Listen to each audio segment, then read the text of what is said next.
Hello friends, I'm George, the nice smelling gentleman.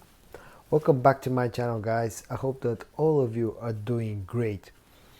I'm continuing with my Maison Alhambra review week, and today I'm going to show you a fragrance that I've lately had a sort of a soft spot for.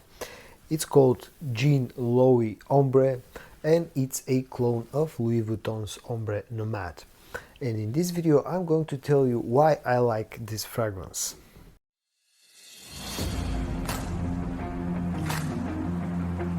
Lowe Ombre from Maison Alhambra comes very nicely packaged.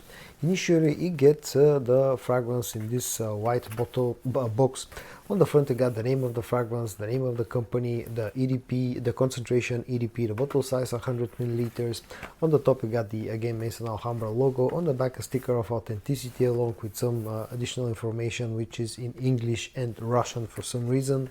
And on the bottom there's a production date which is January of 2023, but that's just part of the packaging. Then you open this you open up the box like this, and you are greeted by sort of a second box. And this inside has a cylindrical shape. Again, you got the logo of Maison Alhambra on the top, pretty much the same information. And in order to get to the actual fragrance you need to slide this off, but I'm not going to do it because it's a very snug fit. And once you actually open that secondary box, this is how the bottle looks.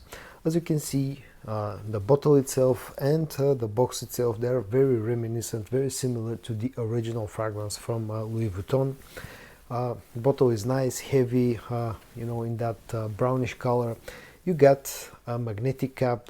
It's not a very strong, the magnets are not very strong, but still, having the magnetic cap is a very nice touch. If you enjoy my videos guys, I would really appreciate if you hit the subscribe button and also hit that notification bell so you don't miss any of my future content. Okay, let's talk about the scent of Lowe Ombre now. Now, I couldn't find a definitive note breakdown of this fragrance, so I'll just go with what my nose picks up. But the main notes in this fragrance are rose, leather, agar oud, vanilla, amber, raspberry and saffron. The spray is pretty decent, and as soon as you spray this fragrance you're immediately greeted by the combination of rose, leather and agar oud. There's a touch of saffron sweetness, of raspberry sweetness, but it's not a sweet fragrance in the opening, and also a touch of saffron spiciness, but again it's not very spicy. Once this starts to dry down, you're still getting that leather, rose and agar oud combo. It will stay with you throughout the life of this fragrance, but the dry down becomes a little bit sweeter and the amber and vanilla notes starts to kick in. So the opening is dominated by the leather, rose and agar oud combo with a touch of fruitiness and a touch of spiciness, and the dry down is dominated by leather, oud, rose with some sweetness from amber and vanilla. If I have to judge the scent profile of this fragrance based only on its quality, I would give this fragrance an 8 out of 10 rating. And now let's talk about maybe what's the most important question, and that's how close this actually is to the original fragrance from Louis Vuitton. And I will say that this is not a super close scent wise to the original. What this lacks is a bit more fruitness from the raspberry in the opening. Also lacks the sort of the strong and quality leather note that you get with the original fragrance. The leather note in here feels a bit softer. It feels more like a suede leather compared to the original. And also this lacks a bit of the amber sweetness on the dry down. So if I have to judge the closeness, give it a rating, again I'll give it an 8 out of 10. So this is a good clone of the original fragrance, but won't get you super close. When we talk about the performance of Lowe, this thing will not disappoint you. It didn't disappoint me. I get about 8 to maybe close to 9 hours sometimes of performance on my skin with pretty nice projection in the first 2 hours. So performance wise I will give this again an 8, maybe an 8.5 out of 10 score.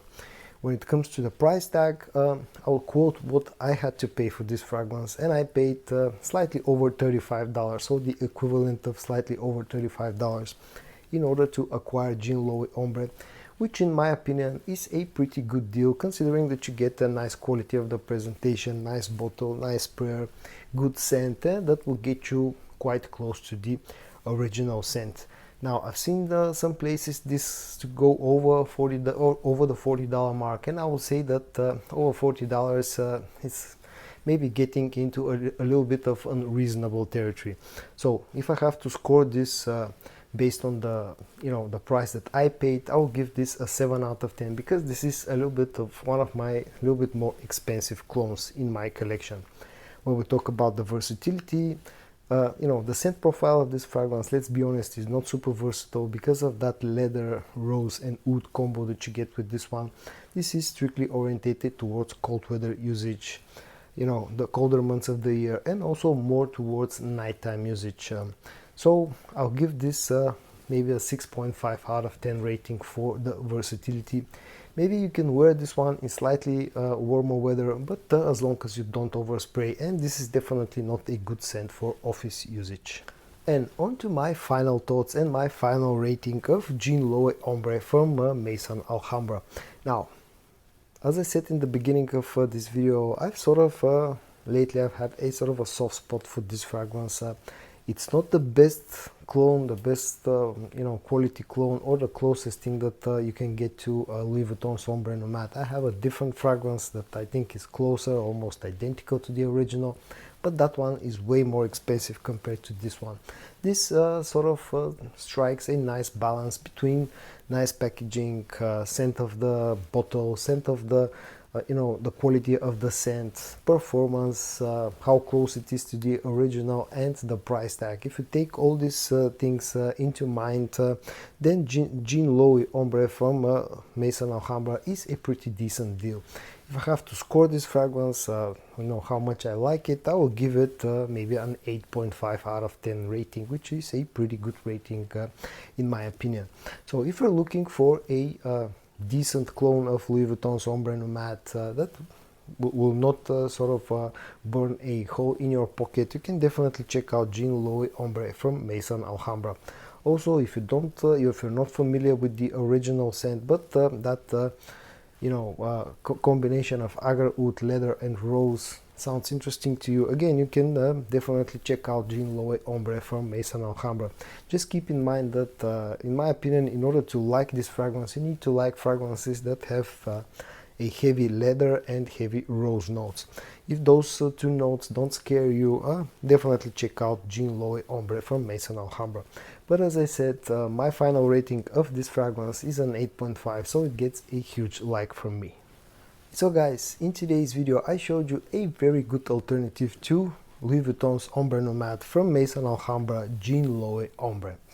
I hope that you found this video interesting or helpful. If you did, give it a like, and I also hope that I'm going to see you in my next video. And until then, stay safe and bye bye.